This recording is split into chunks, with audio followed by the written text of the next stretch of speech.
Caroline D. Everywhere I go, you're there. I just want to thank Caroline for updating me on things. She's always updating me and letting me know what's going on Watts Island, and I just wanted to thank her.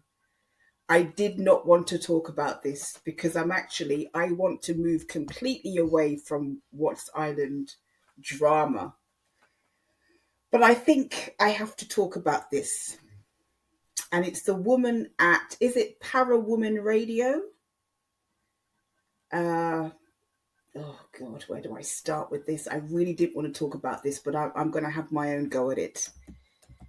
Okay, so let me just say this.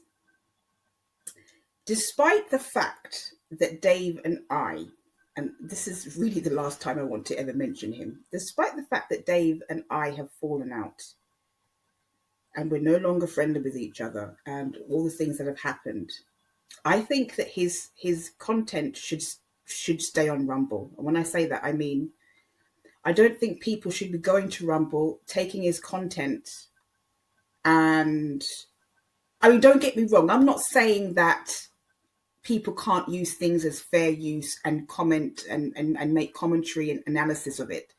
Dave does that. People do that. People do that all the time. But, you know, a lot of people wanted him off of the platform, and now he's off the platform and he's on Rumble doing his thing.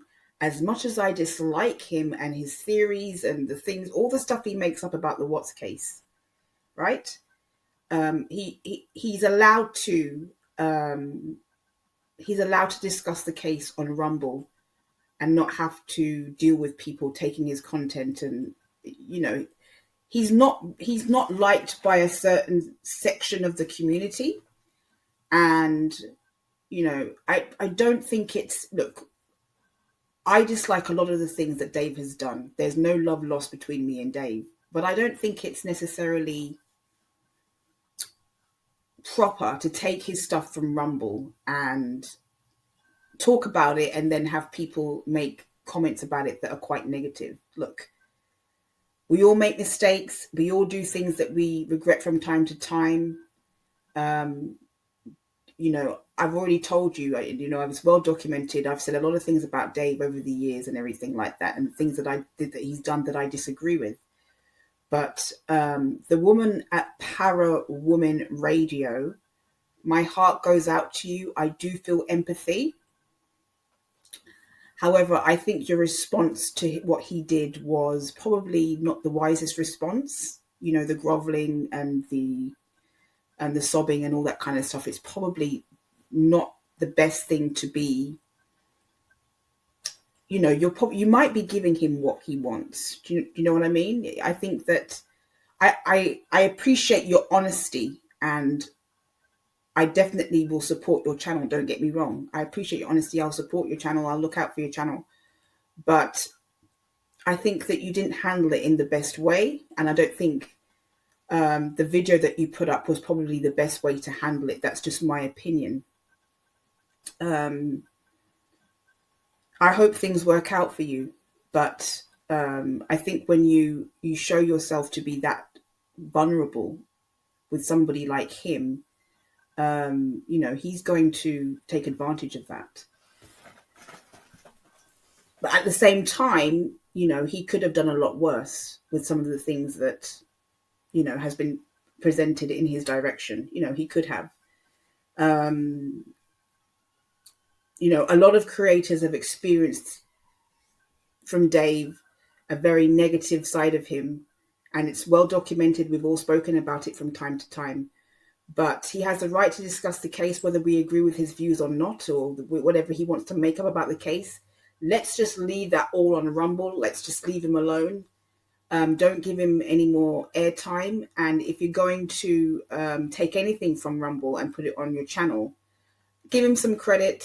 As much as I dislike him, you know, he's allowed to have a platform where he discusses the case. There's a lot of things that Dave has done over the years that I deeply and profoundly disagree with. But let's just leave him to Rumble. If you want to go and watch him on Rumble, do so. but try not to take his content, and let's try not to, even though I dislike Dave, I do not want to continue my journey on YouTube having any ill will towards any creator. I wish Dave the best on Rumble. I wish AD the best on Rumble. Doesn't mean that I have to like them. It doesn't mean I have to agree with them. But, I don't want to have disdain in my heart. Bam had sheer disdain and more in her heart for people, in her final months. And I don't want that. I don't want to live with disdain in my heart. I don't have to like somebody, but I don't want to live with disdain in my heart for somebody. Let's just leave him to Rumble and let him put all his stuff on there. Don't bother taking his stuff. Don't make life complicated, for yourself. Move on. If you want to talk about Lauren Arnold, and I will talk about that Lauren Arnold situation another time, do so. But let's just leave him to Rumble. And, my heart goes out to you, Para Woman. But I don't think that you had the best response to what he did. I don't think it was the best response to show your vulnerability like that, because somebody like him will try and take advantage. But he could have done worse, and he could have done more. And he, with a lot of people, he could have, I guess. So let's just respect. We don't have to like someone to respect them. Let's just leave him to Rumble. The other thing I want to talk about is Lycan. God. I said in my community post, Lycan has come to my channel quite a few times. He watches my content, and he's come to my channel a few times under various accounts, because, he really isn't supposed to be here, just like Dave isn't.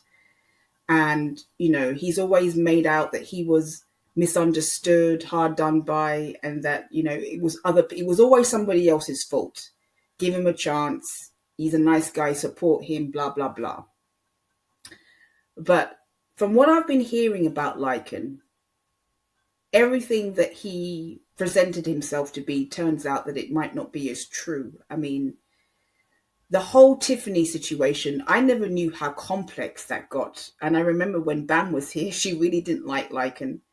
And with the Amber situation, she made fodder of it, which is what Bam was like. If she didn't like you, she would try and make an example out of you and be negative towards you and go at you. It's very, I think Lycan had a great channel when he was here. He has a lot of talent. He's good at what he does. He's engaging. A lot of people follow him. A lot of people support him. He's a kind of like a Natasha Cooper character. People like him. People engage with him. People fawn over him. He's got that kind of charisma. But I don't like what I've been hearing. As for the Granny's Watching woman, if I'm getting the name right, the RO that she has against him. I mean, I don't like what I'm hearing about Lycan. I'm very disappointed in Lycan and his behavior. Having said that, maybe there's another side to the story that I don't know. Maybe there is, but I haven't been hearing particularly nice things about Lycan. And I remember he was very good friends with Save Robbie, and then that friendship broke down. And, he kind of sits there, he moves, he changes, he switches channels like every few weeks, he migrates, and, he sits there chatting about people and, negative towards people. And I know he's got a lot of supporters, he always will do. But, it's a shame that he's not what he presented himself to be. And I'm going to talk about the OJ Simpson case. And what's, the latest update on OJ Simpson, because that's another thing, another case where the media took that case and completely took things out of context, sensationalized things, and said things about the case that were not factual. And what I dislike about the OJ case, and my heart goes out to his family and his friends and everything. He lived a long life. He lived a pretty good life, to be honest with you. He was very successful. He had a lot of money. He had access that most people don't have. He was, there's a lot of people who say, oh, he was turned away and he was shunned. He wasn't. He was very much sought after. He had almost 1 million Twitter followers. He would go anywhere and people would walk up to OJ and ask for his autograph. And this is the power of celebrity. And in fact, if you're more infamous, the more people are going to be drawn to you. So I want to tell my side of the story on the whole OJ thing and give my opinions on it, because he's everywhere right now. And I actually didn't expect that people would have such a visual reaction to his passing. I mean, a lot of people have reacted to it. A lot of people are talking about it. It's like a rock star has died. I mean, it really is. And although people question his legacy, I don't think that's the important. I don't think it's important at the moment. When we all have our last breath, I don't think we're all thinking about what our legacy is going to be. When we're not here anymore, I don't think that our most important vision is what our legacy is going to be. And he's going to have a complicated legacy, but he lived a better life than most people. So he had a great life for the most part. And his relationship with Nicole Simpson was taken out of context, was sensationalized, and there's a lot of misconceptions about that relationship, and a lot of misconceptions about why he why he walked free. And I want to discuss that today. Guess who paid me a visit yesterday? Battery Boy, my lovely Scott. Isn't he lovely? He's going to hear this and his head is going to get bigger than it already is. He rarely comments on my channel, and I rarely comment on his channel, but it was nice to see him comment. And isn't he so sweet? He has a different opinion to the OJ case than I do.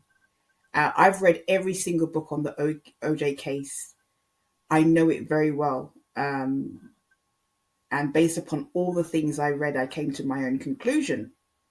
Dr. Grande, I'm sure many of you will know his channel. He's a timeline person. I'm not. But I'll start by saying this.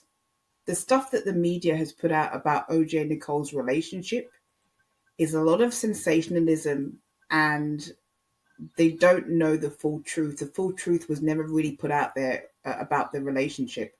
First of all, it's important to know that Nicole met OJ when she was 17, and she was basically roommating with somebody, a friend of hers. She'd left her family in Orange County, Dana Point, Laguna, and moved to LA, and she was basically the roommate of one of her friends, and she'd met OJ Simpson while she was working at the Daisy. OJ Simpson was married with kids, and he was about 30 at the time. So she was 17, he was 30. He was a millionaire and she had no money. Okay? So that's the first thing to know. The second thing to know is that both OJ and Nicole were jealous and possessive of each other. Both of them, not just OJ. There's this image of OJ being jealous, possessive, and there's no question that there were domestic issues in that marriage. But, Nicole wasn't a saint either. And she was very feisty. She was very opinionated. She wasn't a sweet little angel like how she's been made out in the media. And she was jealous and possessive of OJ just as he was of her. OJ had a wandering eye. He liked his wife to be at home, but when he was on the road, he had women. And he could get any woman he wanted because he had money and he was a sports star and he was OJ Simpson. And in fact, one of their breakups was because she'd found out that he was having a relationship with a woman called Tawny. I think she was an actress or a model at the time. And actually, she'd seen some jewelry in a drawer that she thought OJ was going to give to her. And later on, she found out that OJ had bought this expensive jewelry for a woman called Tawny. And a lot of the discord in their marriage had to do with OJ's affairs. Nicole wanted OJ to be home all the time. He was on the road constantly. He traveled a lot. He was rarely ever home, to be honest with you. And she wanted him to be at home. She wanted him to be with the kids. She wanted to be a family. And she was always concerned that he would meet somebody outside the relationship and have other women. She was very possessive of OJ Simpson, and he was very possessive of her. They had a passionate relationship. They were very infatuated with each other. They were attracted to each other. It was kind of a relationship like what Bobby and Whitney had. Very magnetic. You know, when there's a lot of magic in a relationship, a lot of passion, you're going to have a lot of flare-ups. There were certainly domestic issues in that relationship. There's no doubt about it. But this didn't happen. These domestic issues and the recordings that we hear of her calling, calling the authorities or calling Ellie, this didn't happen every day. In fact, after she met OJ Simpson, she never had a job. She would sometimes do interior decorating for people, OJ's friends, and she would make money that way. But she lived off of OJ, okay? She never had a job. They went on expensive vacations. She went to Hawaii. They went to Mexico. They went to Cabo San Lucas, I think about a year or so before the incident happened, or whatever occurred. And in fact, in the last year and a half of her life, it was Nicole who wanted to get back with OJ. And this is well documented in every book I've read. It was Nicole who went over to his house. He was actually dating somebody else in the last year and a half of her life, okay? He was dating a woman 10 years younger called Paula Barbieri. She looked nothing like Nicole. She was Italian. She was olive-skinned. She had dark curly hair. She looked nothing like Nicole Simpson, which is another myth that's been put out there, that he only went for a blonde woman. And his first wife was African American. He did the same thing to her that he did to Nicole, had other women. Paula Barbieri was olive-skinned and had long, dark, curly hair. And, that was another myth that was put out there, that he was always looking for somebody to look like, that looked like Nicole. Now, he did end up having a girlfriend that looked like Nicole, but the girlfriend that he had on the lead up to what happened looked nothing like Nicole. And he was actually quite happy with Paula Barbieri. I don't personally think he was in love with Paula Barbieri, but I think that he was settled and happy with her for the time being. And it was Nicole who was going over to his house, calling him constantly, calling him in the middle of the night, writing him love letters. She took the video of their wedding tape to his house and was saying she wants to get back together with him. She loves him. She realized that they were loving with each other. She realized they both made mistakes in the relationship. It was actually Nicole who was pushing a reconciliation with OJ in the last year and a half of her life. And OJ was actually rejecting her, and she didn't like it. But he eventually decided to cool things off with Paula and give the relationship another chance. It didn't work out. Okay? But all this stuff about, this idea that when they broke up, or when OJ Simpson and her separated, that he was constantly showing up where she was and hiding in bushes. Look, first of all, OJ Simpson had a career. After his sports career ended, he had a busy life. He was traveling and he could get any woman he wanted. And he was in a relationship with a woman that was 10 years younger than Nicole. Okay? He wasn't sitting at home lonely, obsessing over Nicole. He could get any woman he wanted at any time. And it was she was the one who actually pushed the reconciliation. The reconciliation did not work out. Now, my mum has said that she believes that she believes that OJ did do it. To me, the Bronco chase is actually the biggest indicator that he did do it. I thought the Bronco chase was very indicative of somebody who was not particularly innocent. However, while I think he probably did do it, there's always been a 25 to 30% of me that believes that he wasn't stupid enough to do that. He had no motive. He had nothing to gain from removing her. He had nothing to gain at all. Nothing to gain. He was in a relationship with a woman that was 10 years younger. It was she the one that wanted the reconciliation in the end. And some people say that, OJ walked free because of payback for what happened with Rodney King. And Scott said that to me yesterday. And Dr. Grande, who is very much a timeline person, I'm not. Dr. Grande, who's very much a timeline person, said that, OJ walked free because of the Rodney King situation. If you actually watch the trial and you see how many mistakes the prosecution actually made in that trial, everyone's entitled to their own opinion, but it's more complex than that. The first thing is that OJ Simpson was a man who could actually afford the best lawyers. And it was basically, he had like 5 lawyers defending him, and the prosecution only had 2 lawyers, okay? They called it the dream team. OJ Simpson had the money to afford the best lawyers. That's the first thing why he walked free, because he had the money to afford the best lawyers that money could buy, and they did an incredible job. The other reason why he walked free is because the gloves didn't fit, and you could make up. I mean, there are a lot of people who have said the gloves didn't fit for this reason or that reason. The jury doesn't know that. All they saw is when OJ put on those gloves that were apparently found at the scene, and apparently the gloves that he wore, they saw that those gloves didn't fit. And we could talk about why the gloves didn't fit from here to Kingdom Come, but the fact is the jury and the juror can only be, they can only decide, and they can only go with what they've been presented with. And what they were presented with is that those gloves didn't fit. And of course, OJ Simpson was an arrogant, narcissistic, egotistical man. There's no question about it, amongst many other things. And he played that in front of the jury. He played up to it. He knew those gloves weren't going to fit. They should never have given him rubber gloves to wear underneath those gloves. He knew those gloves weren't going to fit, and he walked up to the jury to make sure that they saw that those gloves didn't fit. They didn't fit.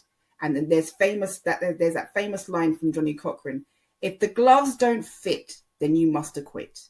It doesn't make sense that he, who was supposed to be the perp, would wear gloves that don't fit. It just doesn't make any sense. And that's all the jury can only go with what is presented in front of them. Then you had the Mark Fuhrman tapes, and I'm not going to go too much into detail. Mark Fuhrman was completely set up, okay? There was a tape floating around. Mark Fuhrman was supposed to be the lead investigator at the trial, and he was the one who apparently found the gloves. And the prosecution team discovered that Mark Fuhrman there was a recording of Mark Fuhrman making some very bold statements about people of various ethnicities, and he was also making certain comments about females and women. The prosecution found out. They put Mark on the stand. They set him up because they knew that he was going to deny that he'd ever made these statements. And he was asked point blank, do you ever make these statements about people of a certain group? Mark Fuhrman denied it, said no. They knew that he was going to deny it. Then the tape was presented where Mark Fuhrman was outed as being a not very honest guy. If you have a lead investigator who apparently found the gloves that didn't fit, that goes on the stand and is not honest, well, you have a case that's never going to go anywhere. You have a case that's never going to go anywhere. So there was a lot of prosecution. There were a lot of things that the prosecution did that just made things very easy for OJ's team to take advantage of. And that's exactly what they did. If OJ had been poor, he would never have walked free. And that's my personal opinion. And he didn't walk free necessarily because they thought he was innocent. One of the jurors, actually a female juror, said that she went based upon what was presented to her in court.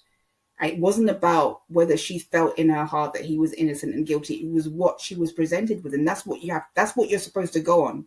In a court of law, you go on what you've been presented with. And as far as she was concerned, the prosecution's case wasn't very convincing.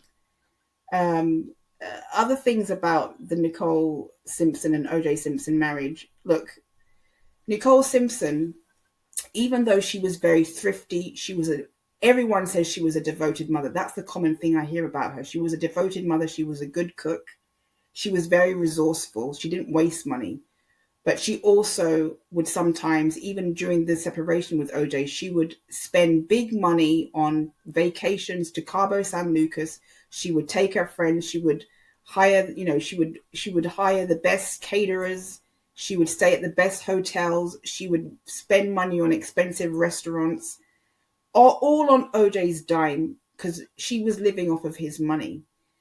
This idea that Nicole was this cowering woman in the corner and that it was a horrible marriage every day of the week is absolutely not true. And like I said, it was she that wanted to reconcile with OJ in the last year and a half of her life, not the other way around. He was with somebody else.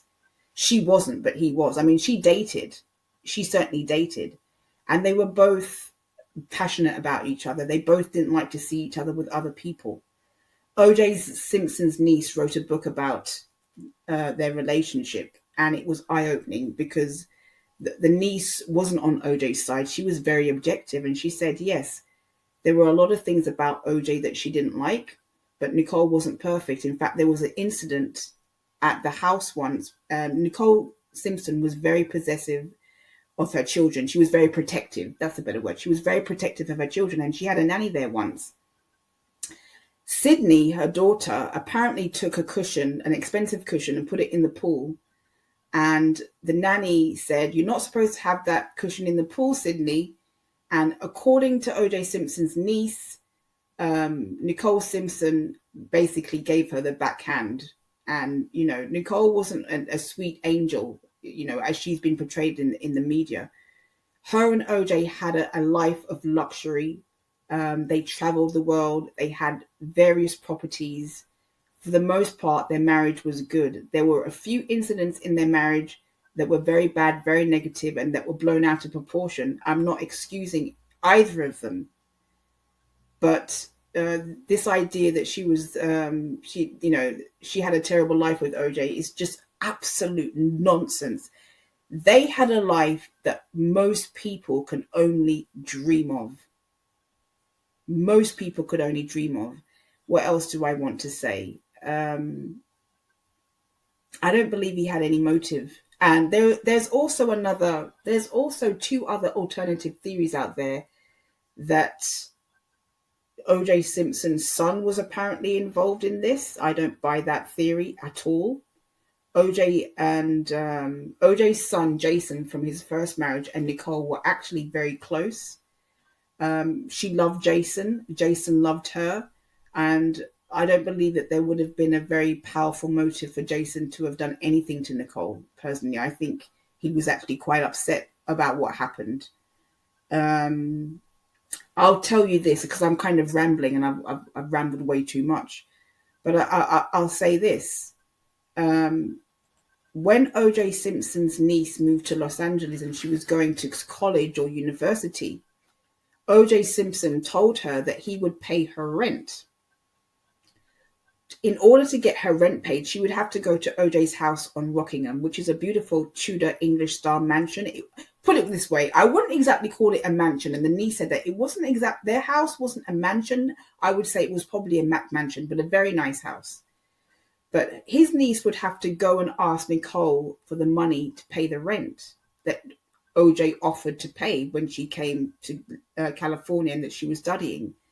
And she said when she would go and pick up the money from Nicole, she could sense that Nicole didn't want to give her the money, that Nicole resented the fact that OJ was paying her rent. And it got to the point where she didn't want to go there anymore to have to ask Nicole for the rent. And she did something so that she wouldn't have to do that, which was very bad and very wrong. And I'm actually not going to go into that. But she also said that Nicole never liked her, and that when the family used to come from, because OJ's from San Francisco, when his family used to come and visit him in LA, which he rarely ever had them there. I mean, OJ's niece said that he didn't like his family really being there. They only went to visit him occasionally. But she said that they would get to the house and basically OJ and Nicole would just kind of ignore them. And they would go off to dinner. and they'd be very affectionate with each other and doing their own thing. And then they would come home and she would sometimes hear OJ and Nicole arguing. She would also notice that when Nicole went out of town and she would visit her family in Orange County, that that OJ would sometimes ask her to ring this woman for him on his behalf. And that she noticed that, when Nicole was out of town, that, OJ would be talking a lot to other women. So the relationship was a lot more complex than OJ just being this possessive, rageful person, and domestic issues every single day. That was not the case. They lived the high life. They went out partying. They lived in a nice house. Their kids went to good school. They went on vacation. They had several properties. Nicole Simpson never had to work. She always had money at her disposal. She would take her friends on expensive trips. And, they were both possessive and jealous with each other. Both of them, not just OJ. She was as well. She didn't like to see him with other women. I'm rambling and I'm going to stop here, but that relationship has been taken out of context. But if you actually watch the trial, you see why he walked away. I mean, you see why he walked free, because the prosecution versus the defense team, the dream team were just so much better. They took advantage of that case, and they were just the dream team. OJ was able to afford good defense attorneys. Had he not been able to afford that, I don't believe he would have walked free. And that's just my opinion. It's also important for me to say that OJ Simpson was old enough to be my granddad, and he's older than my dad. And Nicole Simpson is old enough to be my mum easily. In fact, she's older than my mum. She expired when she was 35, so she never got to grow old. But one of the things that OJ Simpson's niece said about her was that at 35, her face was prematurely lined with wrinkles because she liked to, she was out in the sun a lot. She was somebody that liked to be by the beach and was out in the sun a lot of the time. She was born in Germany. Her mother was German. Her father was American. She came from a family of, she had 3 other sisters. And they lived in Dana Point, Laguna. In fact, I think when she was living in LA with OJ, I think most of her sisters were living at home with her parents. I mean, she was the second oldest girl. But, Denise Brown, her older sister, was living at home. Minnie was living at home. Tanya was living at home. And she was the one out there in LA living the LA lifestyle. She had numerous opportunities to leave OJ Simpson. She always went back to him. Even though she had family nearby, and an hour down the freeway, an hour and a half down the freeway in Dana Point, Laguna Beach, she could have left him and she could have gone to, she could have moved in with her parents. Her parents were together. They had a very strong marriage, and she was very close with her family. She could have left OJ a long time ago and moved back in with their parents, but she loved the LA lifestyle. She didn't have to stay with OJ, but she always went back to him. And as OJ's legacy, people say that, he needed to give back to the African American community because of all that he had achieved. It wasn't enough that he was, and I don't want to make this sound like I'm some kind of fan of OJ, or, this happened before my time. I wasn't around in the 70s when they met. I wasn't born then, but OJ Simpson had a talent. He honed in on that talent. He practiced. He became successful. He became wealthy. He became rich.